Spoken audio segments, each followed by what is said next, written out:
నా 13వ ఏట నా కళ్ళ ముందే మా నాన్న దీన్ని వేటాడుతుంటే ఇది ప్రాణాల కోసం పోరాడుతుంది. అవతల వాళ్ళకి ఛాన్స్ ఇస్తే అది పోరాటం, ఆ ఛాన్స్ కూడా మనమే తీసుకుంటే అది వేటాడటం. నాకు వేట నచ్చిందే. మా నాన్న చెప్పాడు, రాచపుట్టక పుట్టాక వేటాడాలి, విస్తరించాలి, నచ్చింది లాక్కోవాలి అని. అది ఈ రతన్పూర్ సంస్థానం రాజుకి నచ్చల. వాడికున్నదంతా ఈ జనానికి ఇచ్చుకుంటూ పోయేవాడు. మేము జనం దగ్గర లాక్కుంటూ మా భూములు విస్తరించుకుంటూ పోతుంటే తట్టుకోలేకపోయాడు. ఊరందరి మధ్య ఆ రాజుబంటు హరినారాయణతో మా నాన్నని కఠినంగా శిక్షించాడు. చూడేలా ఉన్నాడు.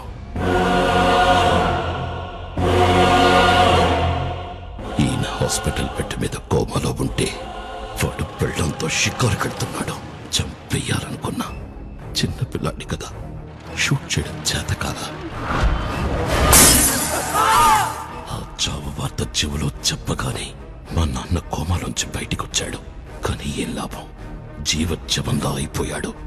మాకు న్యాయం చేసిన ఆ కుటుంబానికి మీరు సాయం చేస్తారా? ఇప్పుడు ఆ ప్యాలెస్ ని హెరిటేజ్ హోటల్ చేస్తే ఆదాయం వస్తుందని ట్రై చేస్తున్నారు. నీ ముందిద్దరు వచ్చారు. చెప్పా, వినాలా? చంపా. ఇప్పుడు నువ్వొచ్చావు. ఏం చేద్దాం? సార్ ఎవరన్నా బతకడానికి బిజినెస్ పెట్టుకుంటారు, చావడానికి కాదు సార్. మీ కుటుంబాల మధ్య ఎన్ని గొడవలు ఉన్నాయని నాకు తెలియదు సార్. సార్ ప్లీజ్ మమ్మల్ని వదిలేండి, మేము వెళ్ళిపోతాం. అవును సార్. భోజనం చేసి వెళ్ళండి. గాయత్రి, వెళ్ళొస్తాను.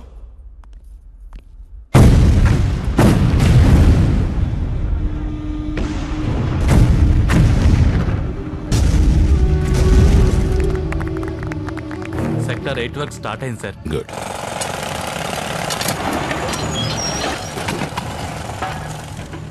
राजा साहब, नमस्कार राजा साहब. राजा साहब, मैं मटका सीनू साहब. అప్పాచి ఏంటంట? ఏమి లేదు సార్, కొత్త సీఐ వచ్చాడంట. బిజినెస్ బంద్ చేయించి స్కూల్ ఖాళీ చేయించాడంట. అప్పాచి, సాబ్జీ. ఇలాంటి వీధి కుక్కల్ని నా దాకా రానివ్వకు. అర్థమైంది సాబ్జీ, పటానికి ఫోన్ చేసి చెప్తా. మీరు ఎక్కడ సాబ్జీ? వెళ్ళిపోయి అరగంట అయింది అక్కడ. ఆడు పట్టించుకోక ఈడు పట్టించుకోక ఏంట్రా మన పరిస్థితి? మన బతుకులు కుక్క బతుకులు అయిపోయినాయి. ఇలా పండైన క్రిమినల్ గుండైన ఇలాగే పేలిపోవాలి. అర్థమైందా? ఏంట్రా సాంబా, నీ సంగతి ఏంటి? నేను సీనియర్ గా సర్దార్, జూనియర్స్ కి హెల్పింగ్ చేస్తున్నాను. ఎక్కడా? నిన్నే హే రాజన్, శృంగార వీరన్. ఏడ్చేలా గానీ ఆడి కొంచెం హెల్పింగ్ నేచర్ ఎక్కువైపోయిందంట. ఆడి తలపైన గుమ్మడికాయ బెటరా, కాల్చి పడుతూ వద్దు సర్దార్, గుమ్మడికాయ కన్నా గన్నే బెటర్. మీ దృష్టి అంతా టార్గెట్ మీద ఉండాలి. మాట వినట్లేదు సార్. ఏకల్ లెక్క పడుచుకొని గిలగిల కొట్టేసుకుంటున్నా సార్. మంచిది. మీరు రెడీ చెప్పండి సార్.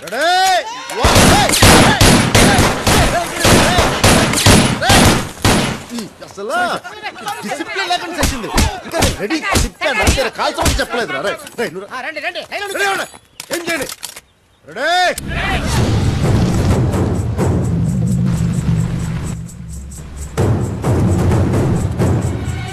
One, two,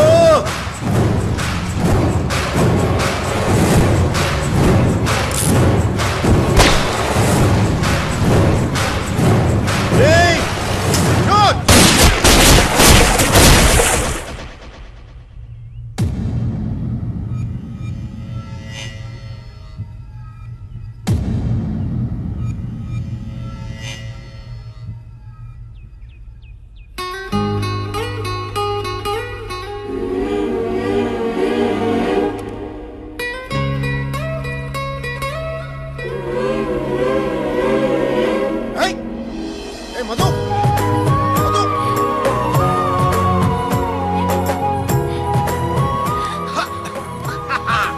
దొరికింది దొంగ. ఏం దొంగ చూస్తున్నావు? కొన్ని డైరెక్ట్ చూసేస్తా. చూసి నేను పిలుస్తా. ఎవరిని పిలుస్తావు? హరినారాయణ గారు పిలు. ఎందుకు నేనే పిలుస్తాను. హరినారాయణ గారు, హరినారాయణ గారు. అమ్మాయి చూడండి నన్ను ఏం చేస్తుందో. నేను రూమ్ లో బట్టలు మార్చుకుంటే ఫ్రీగా చూసేస్తుంది. చూడండి అమ్మాయి నన్ను ఏం చేస్తుందో. కొన్ని ముద్దు పెట్టు. చిన్నప్పటి నుంచి ముద్దు పెట్టేవాళ్ళు, కానీ ముద్దు పెట్టేవాళ్ళక ముద్దులు కరువసిపోయాను. ఒక్క ముద్దు పెట్టవా ప్లీజ్? నేను పెడతాను, కళ్ళు మూసుకో ప్లీజ్. ఎవడొద్దన్నా? పెళ్లి చేసుకో, బాగా చూసుకో, ఇష్టం వచ్చినట్టు కొట్టుకో, కానీ బయటికి మాత్రం చెప్పు. కానీ ఈ లోపు మాత్రం నా ప్రేమను కాదు ప్లీజ్.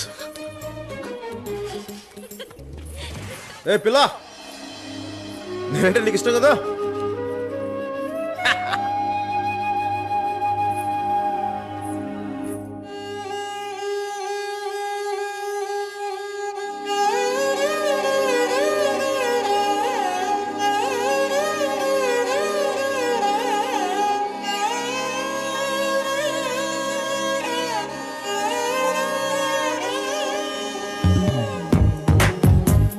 భైరవ్, తల సేఫ్గా ఉండాలంటే పైకి చూడకూడదు, పాదాలంక చూడాలి.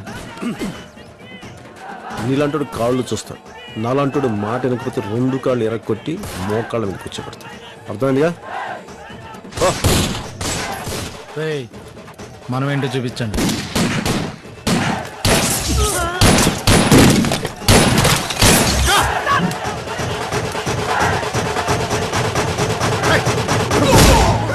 ఏం మీరు నకరాలు చేస్తున్నారా? తుపాకులు పెట్టండి. కొత్త పోలీసు అడివి కదా, ఇక్కడ రూల్స్ నీకు తెలిసి ఉండవు. మా గళ్ళకి లైసెన్స్ ఉండవు. మీరు వెంటనే ఇక్కడి నుంచి ఖాళీ చేయకపోతే కాల్చి పారేస్తాను అన్నారు. ఏం చేస్తావు? ఒక్కడివి నలుగురిని 4 వైపుల నుంచి లేపుకుంటూ పోతే ఎంతమంది బొందలు పడుకుంటారు. ఎక్కా అచ్చే హీరో పడండి.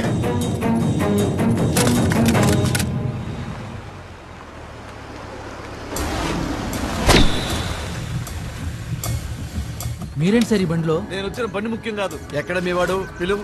ఇదిగో నిన్నే. నమస్కారం అండి, నా పేరు అప్పాజీ అండి.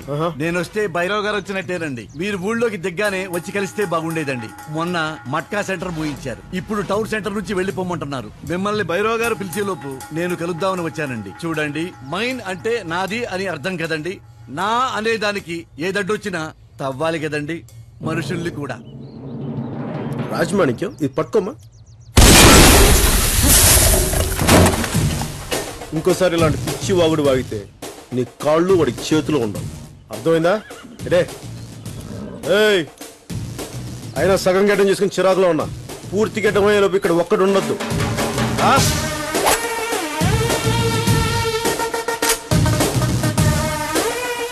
ఈ పోలీసు వాళ్ళు ఫ్రస్ట్రేషన్ లో ఉంటారు. గోవింద్!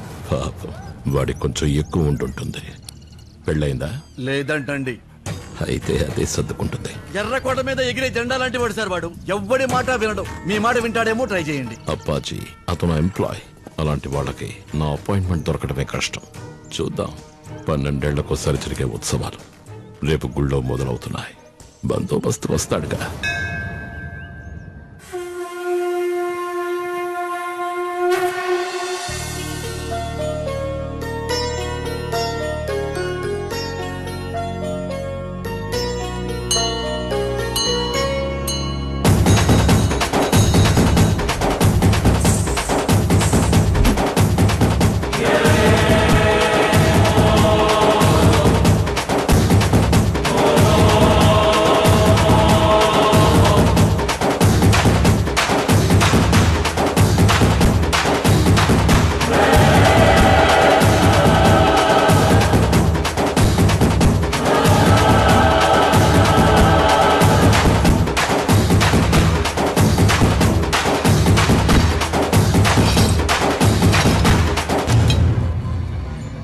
ఏంటి అంత దీర్ఘంగా ఆలోచిస్తున్నావు?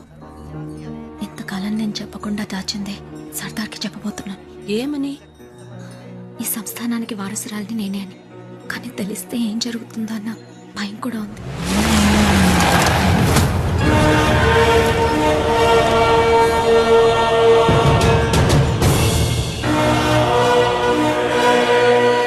సాబ్జీ, సర్దార్ గబ్బర్ సింగ్.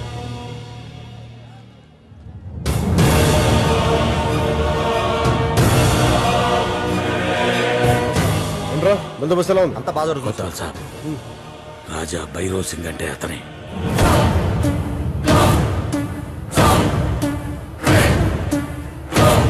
పిలుచుకురా. రాజా భైరవ్ సింగ్ గారు రమ్మంటున్నారు. ఏనాడు ఇలాంటి రంగుల రాట్లు ఏ జాతరలోనూ చూడలేదు రాజా. ఇంకా నయం, రాజాగారు చూడలేదు. నాకివ్వడానికి నీ దగ్గర మర్యాద లేకపోతే అడుగరా. తంతే టన్నుల కొద్దీ మర్యాద వస్తుంది. వచ్చిందా? వచ్చింది సార్. ఇప్పుడు మర్యాద అడుగు. కొత్వాల్ సాబ్, భైరవ్ సాబ్ మిమ్మల్ని రమ్మంటున్నారు. అది పద్ధతి.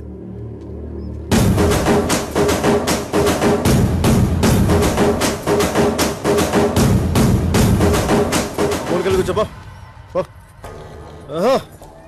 రాజా భైరవ్ సింగ్ అంటే నువ్వేనా? అచ్చం కటౌట్లో ఉన్నట్టున్నావే.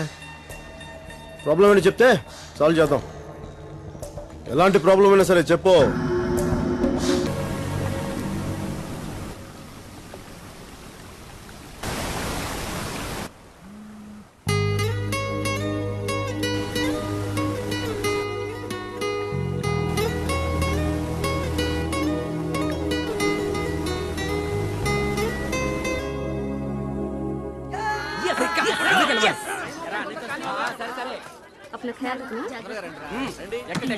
పిల్లలు రత్నపూర్ తోలు తాషం మూత జిల్లా మొత్తం వినబడాలి.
గోవింద్, పాపం సార్, పిల్లలు మళ్ళీ బళ్ళు ఎన్ని గంటలకు వస్తాయి?